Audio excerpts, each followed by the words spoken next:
In what way has your criticism of your teen affected them? Now, if you're an overachiever, has this gotten in the way of your parenting? You want what's best for them. You want them to be performing in every aspect of their life to their full potential.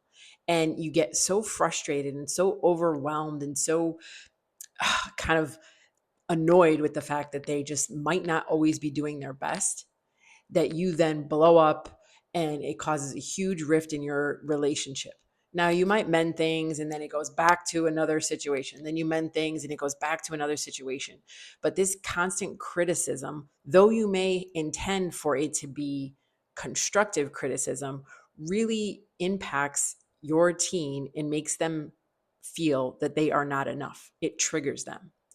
Now, I was speaking with a parent and she was having this same kind of issue with her teen. Her teen, she was just so frustrated with the fact that they were not giving their all. They were playing a sport and they just weren't performing to their full potential. Now, I can definitely relate to this because as a teen, I played every sport on the planet and was heavily criticized by my father. Now, he had good intentions. He knew I had a lot of potential, so he wanted to see that potential actualized. And that was fantastic. And he was very supportive and he went to every single game, but he would be screaming and yelling. And sometimes it made sense, sometimes it didn't make sense. So I can completely relate to this mom who was just like, I had to just walk away. I could see that it was upsetting my daughter and I had to leave. And there were times when I remember I had to ask my dad to leave. We would get in an argument and I'd ask my mom, tell him to go. And you know, this motion is great. It's great for parents to be very passionate. It's great for kids to be passionate. But what it does is often the teen feels rejected. They feel like they haven't met the expectation that their parent has set. And to be honest, like some days I could definitely have an amazing game, and there was other days it just wasn't happening. And that didn't have anything to do with me not trying, not caring. But there was really days where I just was lazy too. And that was the way it was.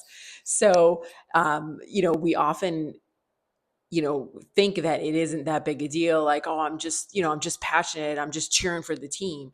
But this tends to then carry the teen, with the teen into their adulthood. And it has affected me just like it will affect your teen if it isn't, stopped. So this isn't to say that you cannot tell them how to change their behavior or give them feedback, but really you want to slow down on the criticism because over time they just anticipate that they're going to be rejected. And as humans, we are all about acceptance, and they feel as if they're out of the group.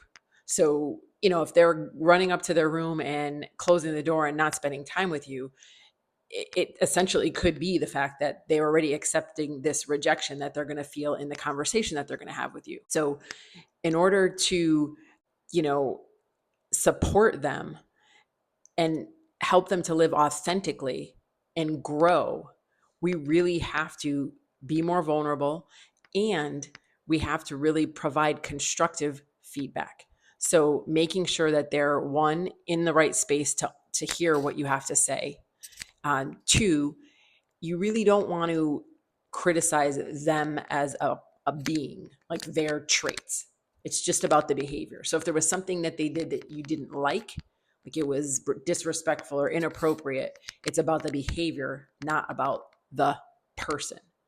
And if they're in the mood and they're up to listening, you want to make sure that you still ask permission. So you're open to hearing them out. They want to be heard. This is how they were feeling when they acted this way. This is what they thought. This is what they were thinking. And you want to hear them. And then you want to ask for permission. So you can ask for permission to, may I offer some feedback to you? If they say yes, yes. And even better than that is offering them the space and the tools to reflect on their own. So by asking them the right questions and giving them that space, whether it be they use the tool of journaling, if they use the tool of listening to music and walking, if they type it out on their phone, if they use a voice note, however they reflect, or maybe they just sit and think. And then having a follow up conversation based upon that. You definitely want to emphasize effort. So it isn't always about the outcome. So we push so hard for kids to achieve. As I said in the beginning, overachievers. So we know they can do it all, but at what cost? Must they do it all? And must they do it all perfectly? So you really want to emphasize the effort. So look, if my effort on that game that I was playing was a 10 that day, wonderful. If my effort was a 2, it was a 2. But I really only wanted my dad giving me a hug at the end of the game and either listening to me complain that I sucked at whatever sport it was because it was a bad game, or listening to how excited I was because I scored a goal. But I didn't want him to fix anything. There wasn't anything to fix. I wasn't broken. Even if I, had the best game in the world, like he would still find something. Even if I had my best game, there was this kick I missed or something like that. So it's really just about celebrating the win. And then if you didn't win or didn't do well, it's reflecting on what you learned from it. And that's not going to happen right after the game. That's going to happen, later, next day, on the weekend, whatever it might be. And you still want to encourage healthy risk taking, because and by risk taking, it might be trying something never tried before. It might be, when they are actually in a game, that they try a new move that they've been practicing in the backyard. And if they fail at it and the ball gets taken from them, it's not about after the game criticizing that. It's about saying, I saw that you tried such and such a move. Even if they flopped, it's all about the effort. It's supporting them in healthy risk taking, and it's giving them constructive feedback. So as much as it's very difficult for us to hold our tongue, and we see them and they're not, doing their very, very best that you've seen them do before, that's okay.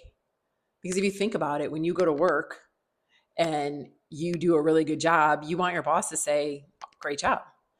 And when you mess up or you don't do the best job, you complain when your boss yells at you. So it's really the same thing. It doesn't mean we can't, say that something didn't go right or go well. We're not sugarcoating it, but we're just not attaching the criticism to the person. It's the feedback to the behavior.